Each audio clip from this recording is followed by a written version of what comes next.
This is going to help you stand out as a project manager who really cares and gives a lot to the project. Hello and welcome to my channel. My name is Kayla and this is where we talk all about project management. If you're new here, I want to welcome you and invite you to subscribe and let me know what questions you have about project management. I want to know how I can help you. Okay, on to today's topic. Today we're going to talk about 3 traits or skills that will really promote you from being just a good subpar project manager into like a great standout project manager. And I want to share these, skills and attributes that I have learned over time have really set me apart and consistently given me positive feedback from my leadership teams. I know these are things that add a lot of value to you as a project manager, and I want to help you figure out how to incorporate those into your way of project management. Okay, so let's get started. The first trait or skill is to really have a finger on the pulse of your team, like all the time. And I don't mean in a micromanagey sort of a way. Nobody wants that. That's not really going to help you over the long run. But what I mean is that at any given point in the project, anyone should be able to walk up to you as the project manager and say, hey, where are we at with this task? Or how is this team doing? Or what's the ETA on this thing? And you should be able to recall that information without having to dig too deep into your notes or to like call someone else to ask.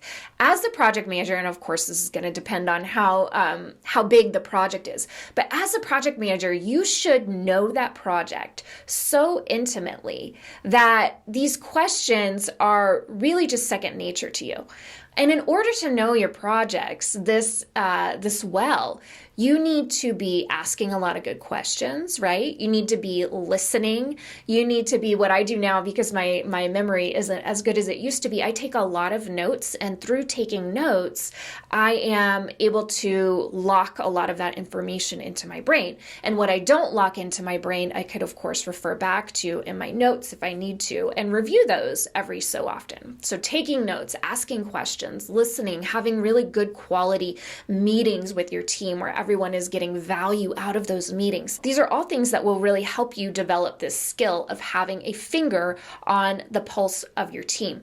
And now I know this is valuable because I have received this feedback from my leadership teams multiple times over the course of my career, where they're like, wow, it's just really impressive, Kayla, because every time I ask you a question about the project, you just know. Like, you're able to say, these are the people that are working on it, this is where we're at with it, this is our ETA.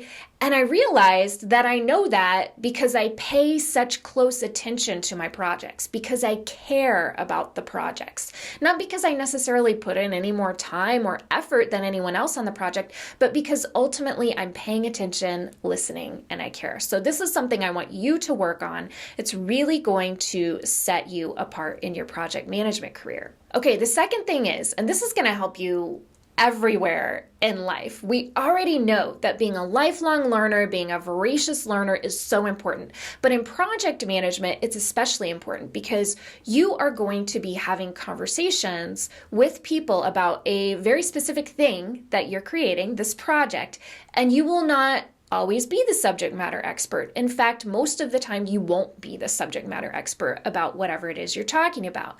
Some projects you may be more familiar with what you're doing than others, and you may have more knowledge about that than other projects. But for the most part, there's going to be subject matter experts on these projects that know more than you do about these specific things, and that is okay. But in order to have conversations of value with these people, in order to know what questions to ask, asking the right questions, you need to do a little bit of research. You need to educate yourself a little bit.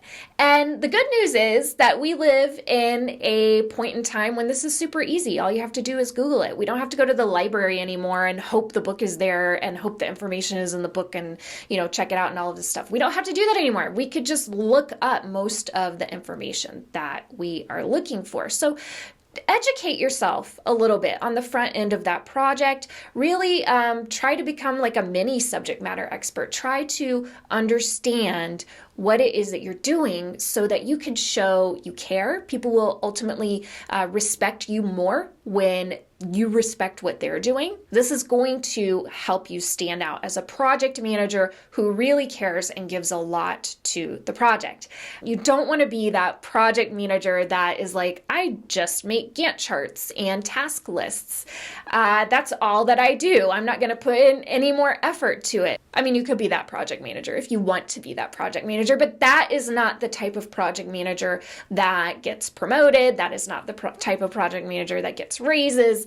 So be really careful about that. Make sure that you are doing your part to continue to learn and educate yourself on the project and what you're doing beyond just the project manager tasks. Okay, so the third trait is something that I talked a little bit about in a previous video that I produced called Personality and the Project Manager. If you haven't checked that one out, I encourage you to do that. But the third thing is I want you to become really good at setting boundaries for yourself, okay? And I say this from a place of knowing that really good project managers are often very empathetic. We're often very giving. We're often there to help people. And so it's important for us to be good stewards of our time and energy and to make sure that we are not over giving ourselves. So to have appropriate boundaries at work in terms of this is how much of my time and my energy I am going to give to the project or to maybe a person, all of that, knowing that, but also knowing that it is important for us to be the giving people that we are. That is what helps us stand out as project managers. So those boundaries, I want you to think about them kind of like going both ways. Like we need to give. In what ways can I give that will not exhaust me or deplete me? But at what point do I sort of need to have those firm boundaries of this is as far as I go? This will not only help you and help you be a happier person, a more satisfied person, but it also creates respect around you. People will respect you more for being confident, for being firm, for knowing what you have to offer and knowing when that stops. So this will absolutely set you apart as a project manager and set you up for success ultimately. Okay, so those are the 3 traits that I recommend. What traits have you found have really served you well in project management? I would love for you to share, love to hear from you. I'll see you next time. Bye.